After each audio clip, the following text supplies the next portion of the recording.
Shalom, selamat pagi jemaat sekalian. Kita bersyukur karena kemurahan Tuhan pagi ini kita dapat beribadah. Tema hari ini adalah Knowing Christ. Sebelum kita mendengar firman Tuhan, saya mengajak kita berdoa terlebih dahulu. Bapa di surga, terima kasih karena kemurahan-Mu kami dapat beribadah pada pagi hari ini. Sebentar kami akan merenungkan firman-Mu, berkati kami melalui firman yang kami baca dan simak bersama. Pakailah hamba-Mu di dalam segala keterbatasan dan persiapannya. Berkati kami sekalian melalui firman pada pagi ini. Dalam nama Tuhan Yesus kami berdoa. Amin. Jemaat sekalian, seperti tadi saya katakan, temanya adalah Knowing Christ. Didasarkan Kolose pasal 1 ayat 15 sampai 23. Kitab Kolose pasal 1 ayat 15 sampai 23. Demikian firman Tuhan. Ia adalah gambar Allah yang tidak kelihatan, yang sulung lebih utama dari segala yang diciptakan. Karena di dalam Dialah telah diciptakan segala sesuatu yang ada di surga dan yang ada di bumi, yang kelihatan dan yang tidak kelihatan, baik singgasana maupun kerajaan, baik pemerintah maupun penguasa, segala sesuatu diciptakan oleh Dia dan untuk Dia. Ia ada terlebih dahulu dari segala sesuatu, dan segala sesuatu ada di dalam Dia. Ialah kepala tubuh, yaitu jemaat. Ialah yang sulung, yang pertama bangkit dari antara orang mati, sehingga Ia yang lebih utama dalam segala sesuatu.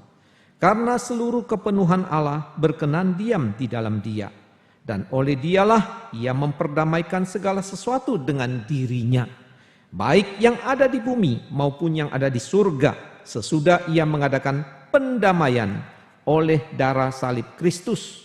Juga kamu yang dahulu hidup jauh dari Allah dan yang memusuhinya dalam hati dan pikiran seperti yang nyata dari perbuatanmu yang jahat, sekarang diperdamaikannya di dalam tubuh jasmani Kristus oleh kematiannya untuk menempatkan kamu kudus dan tak bercela dan tak bercacat di hadapannya. Sebab itu kamu harus bertekun dalam iman, tetap teguh dan tidak bergoncang, dan jangan mau digeser dari pengharapan Injil yang telah kamu dengar dan yang telah dikabarkan di seluruh alam di bawah langit, dan yang aku ini Paulus telah menjadi pelayannya. Berbahagia setiap orang yang mendengarkan firman serta melakukannya. Jemaat sekalian, surat kepada jemaat di Kolose ditulis oleh Rasul Paulus. Mengapa Paulus menulis surat Kolose ini kepada jemaat pada saat itu?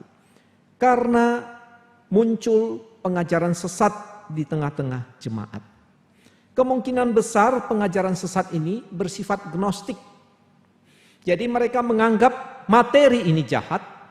Allah tidak mungkin bersentuhan dengan dunia materi. Dunia roh, surga, Allah tidak mungkin bersentuhan dengan bumi yang bersifat jahat. Sebab itu dalam surat ini Paulus memberi bantahan. Jika guru palsu menganggap bahwa materi ini jahat, mustahil Allah menjadi manusia, Paulus mengatakan Yesus gambar Allah. Dia betul hadir di tengah dunia. Para pengajar sesat mengatakan bahwa Allah menciptakan dunia ini penuh dengan kejahatan. Tidak mungkin kalau hal ini terjadi. Tetapi Paulus katakan Kristus sungguh sang pencipta, Allah yang menciptakan dunia ini. Pengajar sesat mengatakan Kristus bukan anak Allah karena banyak pengantara kepada Allah. Paulus membantahnya bahwa Kristus sungguh Allah. Dia eksis sebelum dunia diciptakan. Segala sesuatu itu berasal dari Dia. Dan Dia juga yang bangkit dari antara orang mati, yaitu pembaharuan ciptaan. Dia tetap yang utama. Pengajar sesat mengatakan Kristus bukan sebagai sumber keselamatan. Karena keselamatan itu bergantung pada pengetahuan yang bersifat gnostik, yang bersifat misteri. Paulus katakan, bukan, keselamatan itu bergantung pada hanya Yesus Kristus. Melalui Yesus maka manusia bisa diselamatkan. Jemaat sekalian, kita menghadapi situasi yang tidak berbeda dengan pada masa Paulus menulis surat Kolose ini. Jika dulu muncul pengajar sesat yang menentang kekristenan, menentang Kristus, zaman ini juga kita melihat beraneka ragam ajaran yang menentang Yesus. Mulai dari yang halus sampai yang sarkas, yang sungguh-sungguh memusuhi, membenci Kristus. Nah saudara, yang menyedihkan adalah pada saat ini saudara sekalian, bahwa pengajaran tentang Kristus, Injil Kristus, jarang diberitakan. Tetapi kalau kita melihat di berbagai media sosial, yang disampaikan itu adalah khotbah-khotbah yang cenderung tidak berkaitan dengan Kristus. Beberapa waktu lalu saya coba menyimak khotbah-khotbah apa yang disukai oleh masyarakat, termasuk masyarakat Kristen. Ternyata tema pendeta ketemu Lucifer. Wah, ini sampai ratusan ribu yang menyimak video ini. Lalu kesaksian seorang artis bisa sampai 1 M lebih.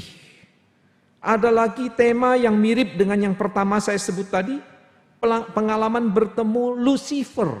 Wah, ini juga yang menonton 1 miliar lebih. Nah saudara sekalian, sangat menyedihkan.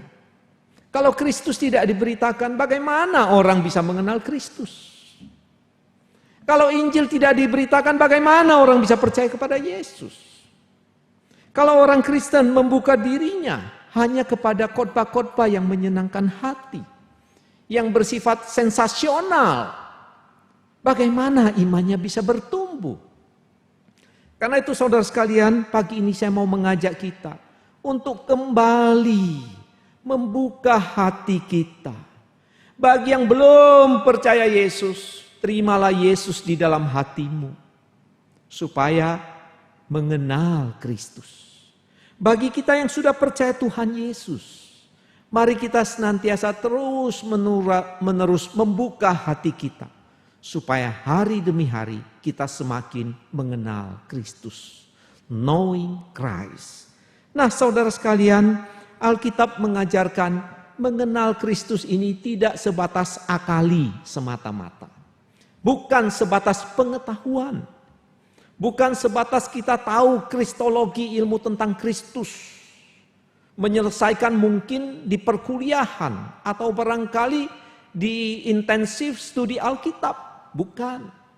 Tapi knowing Christ, kalau kita mempelajari makna dari firman Tuhan, kata mengenal itu berarti subjek yang kita kenal, Kristus yang kita kenal, mempengaruhi hidup kita. Jadi dia bukan objek penelitian. Dia bukan objek untuk kita tahu semata. Tapi dia subjek yang kita harus hormati.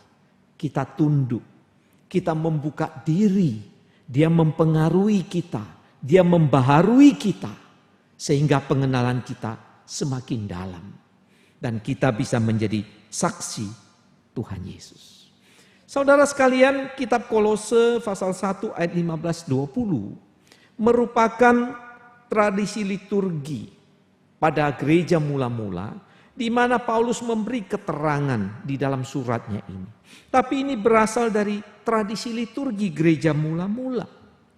Karena itu saudara sekalian, ini boleh dikatakan prosa himnik.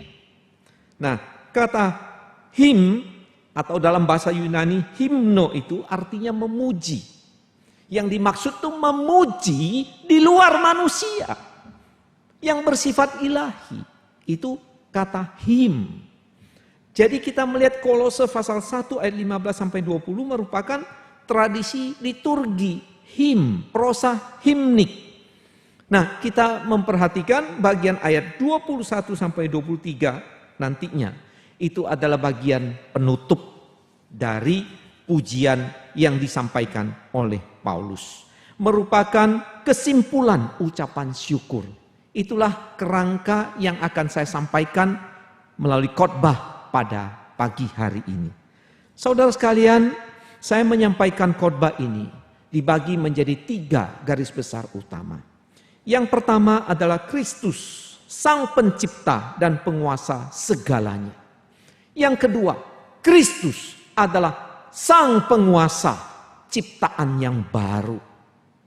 Dan yang terakhir adalah panggilan untuk hidup kudus, untuk bertekun mengenal Kristus, bertekun mengikut Dia.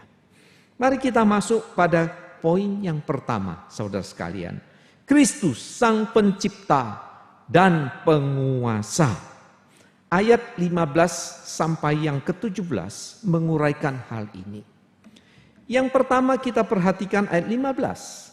Ia adalah gambar Allah yang tidak kelihatan. Saudara sekalian, di sini dikatakan Kristus adalah gambar Allah yang tidak kelihatan. Yang dimaksud gambar itu adalah gambar figur atau keserupaan. Itu yang dimaksud dengan gambar. Yang dimaksud dengan Kristus sebagai gambar Allah adalah Yesus adalah ekspresi dari Allah yang tidak kelihatan. Yesus adalah manifestasi yang sempurna dari Allah yang tidak kelihatan. Yesus adalah representasi dari Allah yang tidak nampak dan tidak mungkin dilihat oleh manusia. Itu yang disebut Yesus sebagai gambar Allah. Dengan kata lain, Dia adalah Allah sendiri. Saudara sekalian, John Calvin menulis bahwa Kristus, melalui Kristus, maka Allah menunjukkan kepada kita kebenarannya, kebaikannya, hikmatnya, kuasanya, singkatnya seluruh dirinya. Jadi melalui Kristuslah maka manusia mengenal siapa Allah sesungguhnya.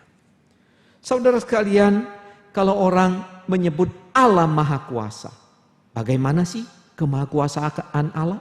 Apakah Allah Maha Kuasa berarti Dia berbuat seenaknya? Yang tidak Dia sukai, Dia masukkan ke neraka. Yang Dia sukai, Dia masukkan ke surga. Walaupun orang itu orang yang jahat. Bukan begitu. Kalau kita belajar tentang kemahakuasaan Allah, kita melihat dalam kitab Injil. Dia Maha Kuasa, artinya Dia berkuasa atas roh-roh jahat. Dia berkuasa menyembuhkan beragam penyakit. Dia berkuasa atas alam, danau yang sedang bergelora. Dia berkuasa membangkitkan orang mati. Kita mengenal kemahakuasaan Allah dari kehidupan dan perbuatan Kristus. Bagaimana Allah yang rahmani, Allah yang maha kasih. Saudara, manusia cenderung mengartikan kasih itu cuma bersifat sentimental, perasaan. Tapi kalau kita melihat kasih dari Allah melalui Yesus Kristus adalah kasih yang disertai dengan kesucian. Kepada wanita yang berzina, yang tertangkap basah, Yesus mengampuni dosanya. Tetapi Yesus mengatakan, jangan berbuat dosa lagi. Ketika Dia melihat bahwa fungsi bait suci sudah diputar balikan, Yesus marah menjungkir balikkan kursi bangku dagang yang dilakukan oleh orang-orang pada masa itu. Saudara, itu kasih Yesus, kasih yang suci.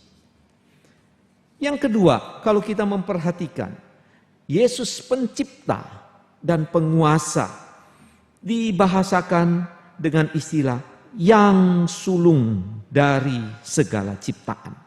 Ayat 15, yang sulung, lebih utama dari segala yang diciptakan. Apa yang dimaksud dengan yang sulung?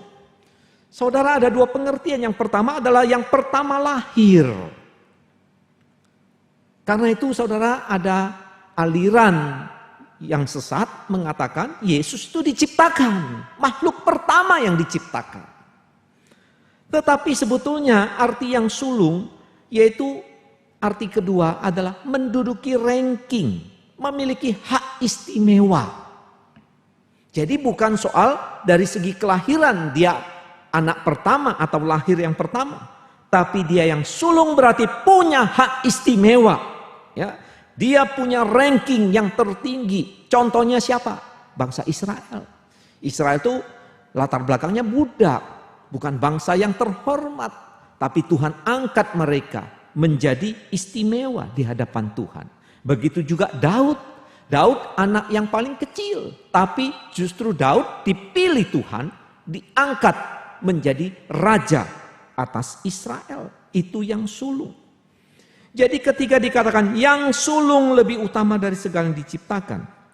Maksudnya Yesus itu yang utama dalam relasi dengan ciptaan.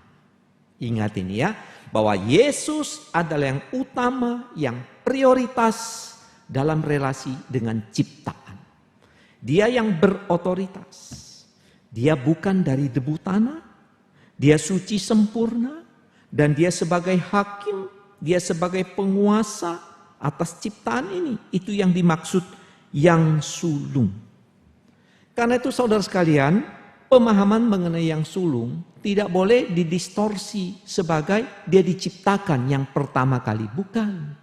Tidak ada ayat Alkitab dari perjanjian lama, perjanjian baru yang menunjukkan Yesus itu ciptaan. Atau Yesus ciptaan pertama. Tidak ada.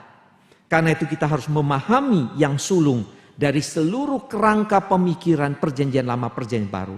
Bahwa dialah yang prioritas, yang utama, yang berotoritas dalam relasi dengan ciptaan. Yang ketiga, bagaimana Kristus sebagai pencipta dan penguasa dilukiskan di dalam Kolose pasal 1 ini. Dikatakan dalam ayat 16, karena di dalam dialah telah diciptakan segala sesuatu. Dengan kata lain, Yesus adalah sang pencipta. Ya, dialah yang menciptakan segala sesuatu, dikatakan. Melalui dia, Allah bertindak menciptakan alam semesta ini, bumi ini, seisi dunia ini. Lalu kalau kita memperhatikan yang diciptakan itu apa? Segala sesuatu yang ada di sorga dan yang ada di bumi. Yang kelihatan dan yang tidak kelihatan. Baik singgasana maupun kerajaan. Baik pemerintah maupun penguasa. Segala sesuatu diciptakan oleh dia dan untuk dia. Saudara, luar biasa. Dunia yang tidak kelihatan, sorga, siapa yang ciptakan? Tuhan. Bumi alam semesta, siapa yang ciptakan? Tuhan. Yang kelihatan tidak kelihatan, seluruh pemerintahan yang ada, itu semuanya di bawah otoritas dari Kristus karena dia adalah sang pencipta. Dan ayat ini dengan jelas mengatakan, ciptaan itu sebetulnya saudara sekalian, untuk apa? Ciptaan itu adalah untuk dia. Jadi ciptaan ini sebetulnya adalah untuk memuliakan Tuhan.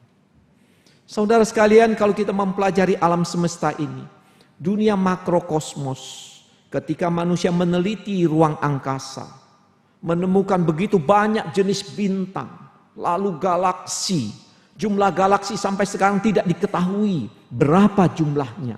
Meneliti ruang angkasa tidak ada batasnya. Semuanya ini seharusnya untuk apa? Untuk Kristus, memuliakan Kristus. Ketika manusia meneliti dunia mikrokosmos, seharusnya menimbulkan ketakjuban untuk memuji Tuhan. Nah, saudara sekalian, dari sini kita belajar seharusnya manusia tidak hidup untuk dirinya, bagi dirinya. Dengan kata lain, bukan egosentris. Tapi sebetulnya seharusnya adalah kristosentris, teosentris. Karena Kristus adalah yang utama. Sang pencipta. Tapi saudara dan saya, kita keturunan orang berdosa, kita cenderung bersifat egosentris. Menganggap diri kita yang utama, menjadi pusat semesta ini. Saya ingat pada masa kecil, ketika berjalan lihat ke langit pada masa bulan purnama, saya melihat bulan itu bergerak mengikuti saya.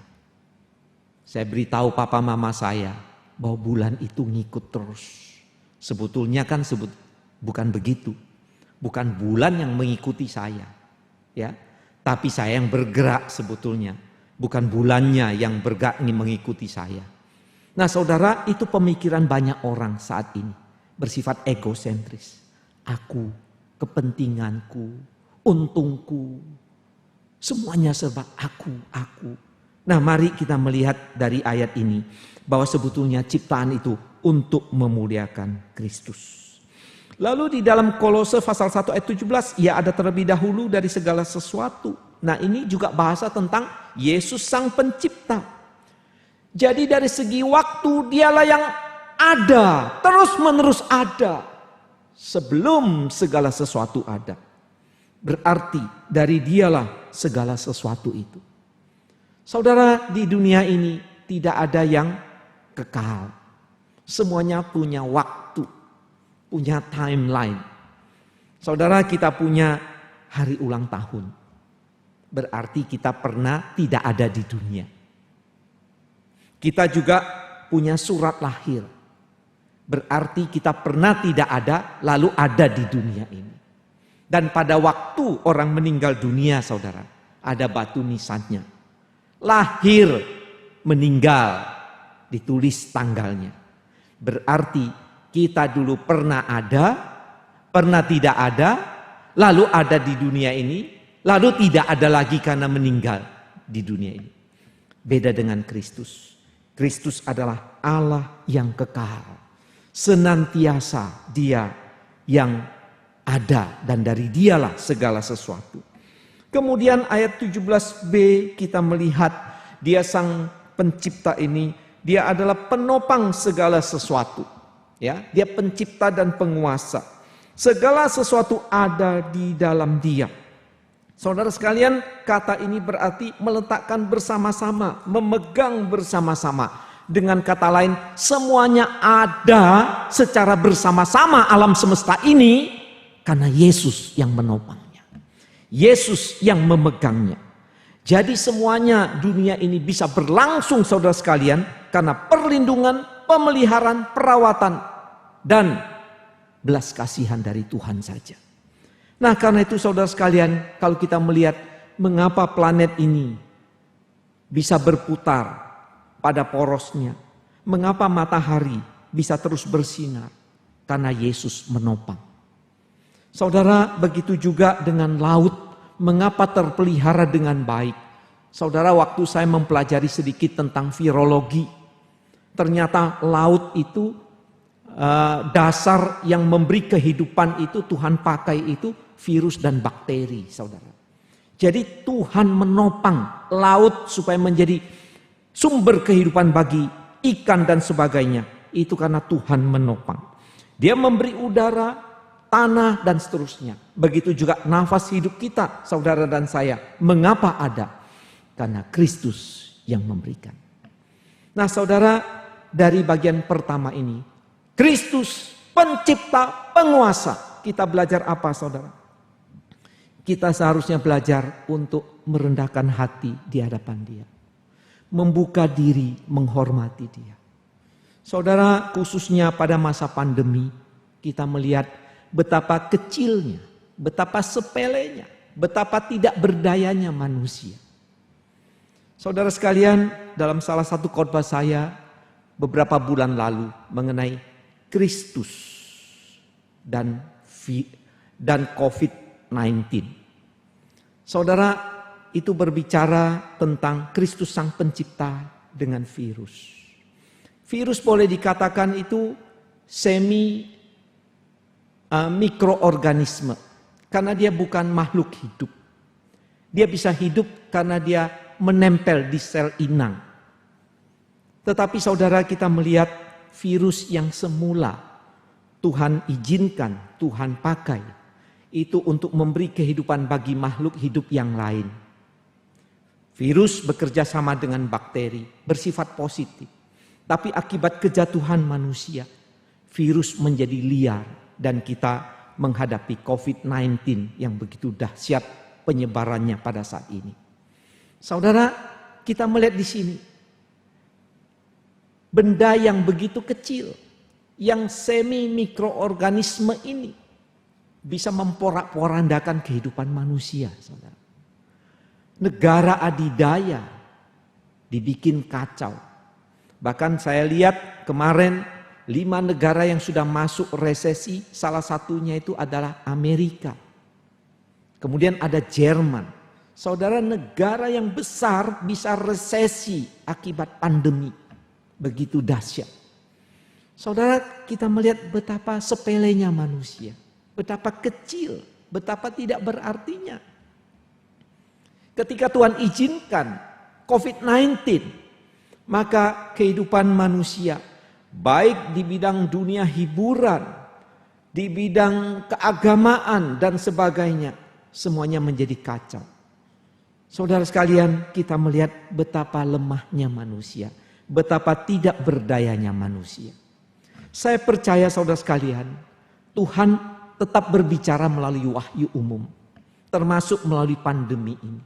Tuhan mengingatkan umat manusia, mengingatkan saudara dan saya, betapa rapuhnya hidupmu di hadapan Tuhan, betapa tidak berdayanya. Karena itu saudara, ini merupakan panggilan dari Tuhan. Supaya kita mau rendah hati, kita mau bertobat, kita mau berserah kepada Tuhan. Tidak mengandalkan bahwa kita hebat, kita kuat, kita sanggup. Tidak. Tapi kita belajar kembali pada Tuhan, sadar kepada Dia. Saudara, berapa banyak cerita orang yang kaya, orang yang hebat, orang yang punya kedudukan bisa terserang COVID-19. Ketika COVID-19 menyerang dan tidak berdaya, maka kematian pun datang mendadak. Semuanya proses pemakaman juga harus dilaksanakan sesuai protokol kesehatan. Manusia tidak berdaya. Nah, karena itu saudara, mari kita merendahkan diri, merendahkan hati di hadapan Tuhan. Sekarang kita masuk pada garis besar kedua. Dari kitab Kolose pasal 1 ayat 15 sampai ayat 23 ini. Yesus bukan hanya kepala penguasa ciptaan alam semesta yang nampak ini. Tapi dia juga kepala ciptaan yang baru. Mengapa saudara sekalian? Karena kita melihat ciptaan yang pertama rusak karena dosa. Nenek moyang kita pertama jatuh dalam dosa. Maka dosa menghancurkan relasi manusia. Dosa menghancurkan manusia di dalam dirinya. Dosa menghancurkan relasi manusia dengan alam semesta. Semuanya bersumber karena manusia memberontak melawan Tuhan. Maka bagaimana solusinya? Bagaimana way out, jalan keluarnya? Kristus sang pencipta, Dia datang. Dia melaksanakan ciptaan yang baru. Maka kalau kita memperhatikan ayat 18 sampai 20 berbicara tentang Kristus kepala ciptaan baru dan sang rekonsiliator atas segala sesuatu. Luar biasa Tuhan kita. Nah, yang pertama, mari kita perhatikan saudara, bagaimana Kristus sebagai kepala ciptaan baru. Ayat 18 mengatakan, ialah kepala tubuh yaitu jemaat. Ialah yang sulung. Saudara, di sini dikatakan dia kepala tubuh. Tubuh itu maksudnya tubuh Kristus, yaitu jemaat umat tebusannya. Kristus adalah kepala. Artinya apa saudara sekalian? Dia adalah sumber kehidupan bagi gerejanya. Dia adalah pengarah bagi kehidupan gerejanya. Melalui Yesus mati di kayu salib, dia bangkit. Maka penebusan bisa terlaksana bagi umat pilihan. Dan Roh Kudus memanggil, melahirbarukan. Umat pilihan dikumpulkan. Dasarnya itu adalah korban Kristus, kematian Kristus, kebangkitan Kristus. Dialah menjadi kepala gereja. Karena itu saudara sekalian, gereja eksis itu bukan untuk memenuhi kebutuhan dirinya terutama. Bukan. Bukan untuk memenuhi kebutuhan para anggotanya. Bukan itu fokusnya. Saya tidak katakan kita tidak memperhatikan jemaat. Atau ada kebutuhan gereja yang tidak diperhatikan. Bukan. Tapi prioritas, tujuan utama dari gereja berdiri adalah Kristus. Bukan gereja itu sendiri. Bukan untuk kelangsungan gereja. Bukan untuk kemegahan gereja. Tetapi untuk apa? Saudara, untuk Kristus. Tujuan Kristus. Kemuliaan Kristus. Karena dia adalah kepala gereja. Karena itu saudara sekalian, bagaimana gereja bisa menjunjung tinggi kepala gereja, yaitu hidup berbuah di tengah dunia ini, memberitakan Injilnya. Itulah namanya gereja melaksanakan tugasnya. Karena itu saudara sekalian, mari kita menjunjung tinggi, menghormati kekepalaan, otoritas dari Kristus sebagai kepala gereja. Saudara, gereja harus dipimpin oleh firman. Kristus memerintah gerejanya dengan firman. Yesus mengatakan dalam Yohanes 15, jika engkau mengasihi aku, maka menaati firman Tuhan. Firman-Nya harus tetap tinggal di dalam umat-Nya. Jadi saudara, kepala gereja itu bukan jemaat. Kepala gereja bukan pengurus gereja. Kepala gereja bukan majelis. Bahkan kepala gereja juga bukan hamba Tuhan, termasuk pendeta seperti saya. Hanya saudara sekalian, orang-orang yang tunjuk sebagai majelis, sebagai hamba Tuhan, belajar tunduk kepada firman, kepada Kristus. Maka gereja dipimpin oleh Kristus. Kristus menjadi kepala gereja.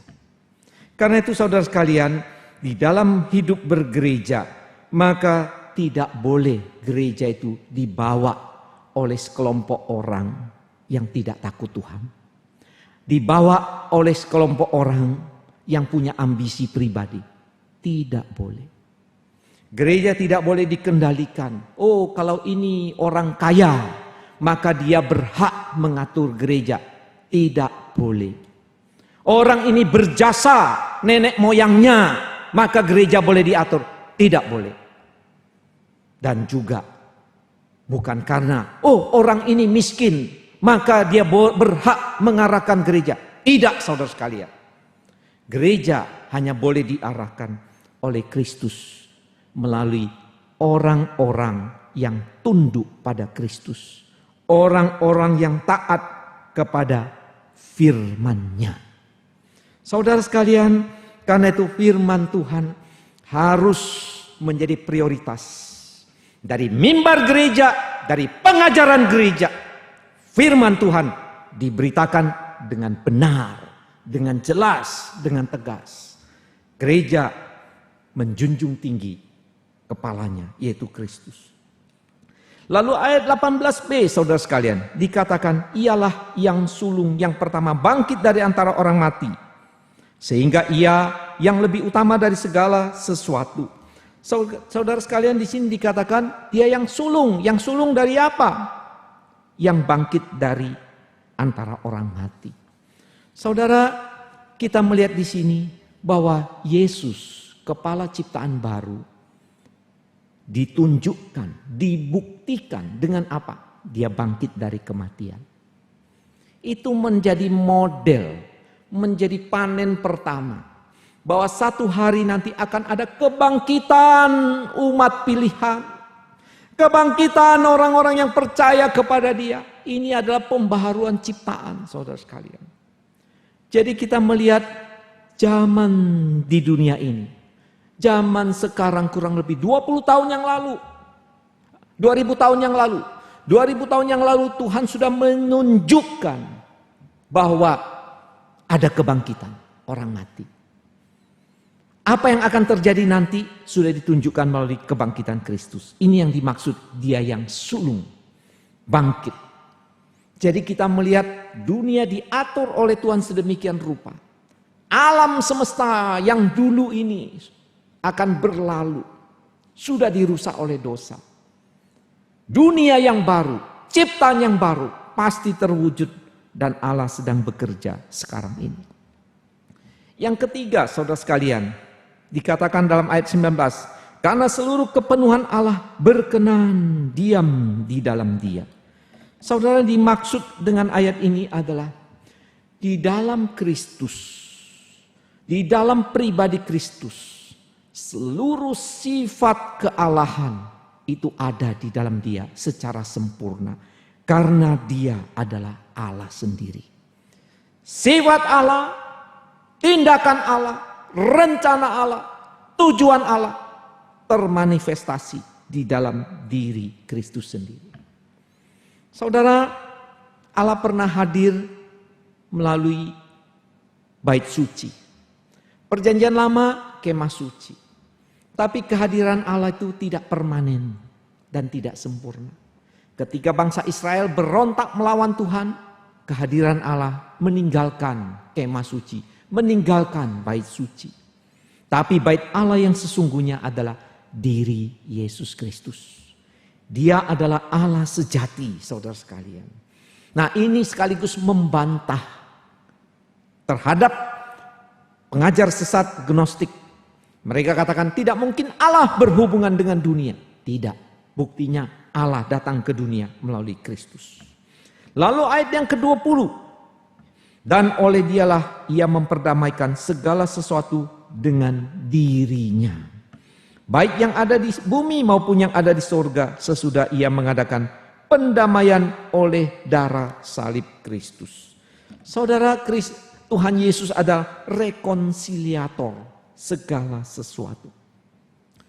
Dunia sudah dirusak oleh dosa, tidak punya pengharapan, mengalami kebinasaan. Kristus datang melalui kematiannya, kebangkitannya. Maka Dia memperdamaikan manusia berdosa dengan Allah. Saudara, perdamaian manusia itu terwujud melalui karya Kristus. Maka Dia disebut rekonsiliator. Dan rekonsiliator ini berarti Dia memperdamaikan manusia berdosa dengan Allah. Terwujudlah umat pilihan Allah. Satu hari kelak umat pilihan ini akan dibangkitkan, tinggal bersama dengan Dia. Dunia ini berlalu dan dunia ini akan diubah dalam sekejap menjadi sesuatu, menjadi yang baru. Maka umatnya tinggal bersama dengan Tuhan selama-lamanya. Saudara, dari sini kita belajar, saudara sekalian, bahwa gereja merupakan milik Tuhan, merupakan umat Tuhan. Dan kepala ciptaan yang baru adalah Kristus sendiri. Yang ketiga dan terakhir, saudara sekalian, ini adalah bagian penutup. Kita dipanggil untuk kudus, teguh, dan bertekun. Diuraikan dalam ayat 21 sampai ayat yang ke-23, saudara sekalian. Ayat 21, Paulus mengingatkan, kamu yang dahulu hidup jauh dari Allah dan yang memusuhinya dalam hati dan pikiran seperti yang nyata dari perbuatanmu yang jahat. Paulus ingatkan dulu orang Kolose, orang yang tidak mengenal Tuhan. Tapi ayat 22, sekarang diperdamaikannya di dalam tubuh jasmani Kristus oleh kematiannya. Untuk apa, saudara? Yaitu untuk tak bercelah. Menempatkan kamu kudus, tak bercelah, tak bercacat di hadapan Allah. Lalu dalam ayat 23, panggilan untuk apa? Sebab itu kamu harus bertekun dalam iman, tetap teguh, tidak bergoncang. Jangan mau digeser dari pengharapan Injil yang telah kamu dengar dan yang telah dikabarkan di seluruh alam di bawah langit, dan yang aku ini, Paulus, telah menjadi pelayannya. Saudara, 3 ayat ini mengingatkan orang Kolose. Dulu kalian tidak mengenal Allah, sekarang sudah menjadi umat Allah. Dan keselamatan itu untuk apa? Untuk panggilan hidup kudus. Saudara sekalian, ini salah satu kelemahan di dalam teologi kita kaum Injili. Sering menjunjung tinggi aspek keselamatan. Keselamatan karena anugerah. Tuhan penuh kasih. Tuhan penuh pengampunan. Tentu tidak salah, saudara sekalian. Memang itu diajarkan Alkitab. Tapi kita lemah di dalam apa? Mengingatkan panggilan untuk hidup kudus. Mengapa kita dipanggil untuk diselamatkan? Untuk menjadi umat yang kudus. Umat yang menaati Tuhan. Umat yang memuliakan Tuhan. Nah, saudara sekalian, begitu juga ayat 23 memanggil, mengingatkan jemaat Kolose, saudara dan saya, bertekun dalam iman, tetap teguh. Maksudnya itu berdiri kokoh di atas fondamen Injil. Dan terus menerus kita tekun dalam iman. Jadi kita melaksanakan, kita menaati, mempraktekkan iman kita. Dan tidak bergoncang oleh beragam pengajaran. Termasuk orang Kolose pada masa itu ajaran gnostik. Mereka mulai ada yang goyah. Nah, Paulus katakan jangan. Nah, saudara, kita belajar dari bagian penutup ini, saudara sekalian. Mari sebagai gereja Tuhan kita belajar oleh kekuatan Tuhan, anugerah Tuhan untuk taat kepada Dia. Untuk terus menerus hidup dekat, hidup kudus. Setiap hari kita memiliki hati yang bertobat. Kita mau dibaharui oleh Tuhan. Kita jangan menganggap diri kita cukup. Selalu terbuka untuk dinasihati, diarahkan oleh Tuhan. Dan ayat ini juga mengingatkan supaya apa? Kita berdiri teguh pada Injil. Jangan kita diselewengkan oleh beragam ajaran.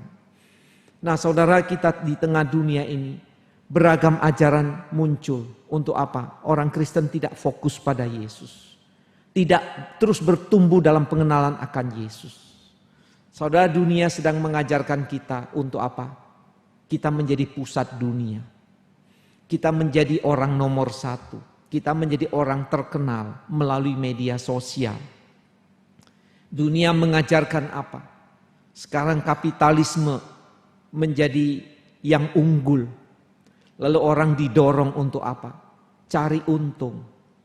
Kalau sudah punya uang banyak, memiliki sikap hidup yang hedon.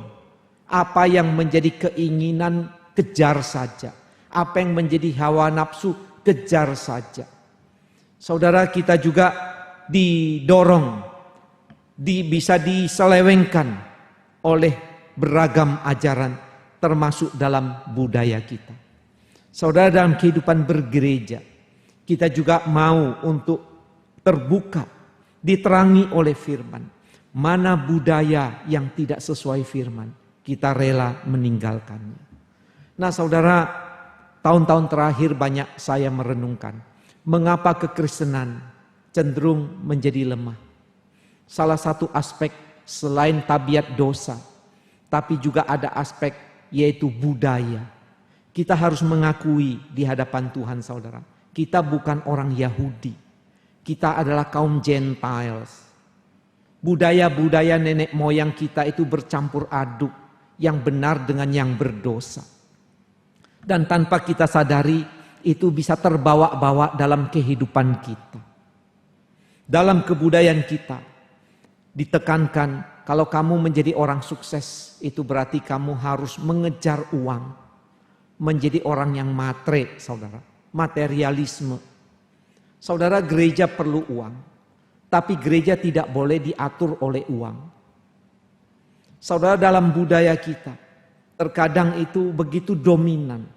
Bahwa ada adat-adat, peraturan-peraturan itu yang harus utama. Saudara, kita semuanya harus mau terbuka. Mana yang benar sesuai firman kita lakukan. Mana yang tidak sesuai firman kita mau menanggalkannya. Nah, kiranya Tuhan memberkati kita melalui pemberitaan firman pada hari ini. Biarlah kita terus bertumbuh di dalam pengenalan akan Kristus. Knowing Christ. Makin kita mengenal Kristus, makin kita mengenal siapa diri kita. Makin kita mengenal siapa diri kita, makin kita juga cinta untuk memuliakan Tuhan. Kiranya Tuhan memberkati kita semuanya. Mari kita masuk di dalam doa.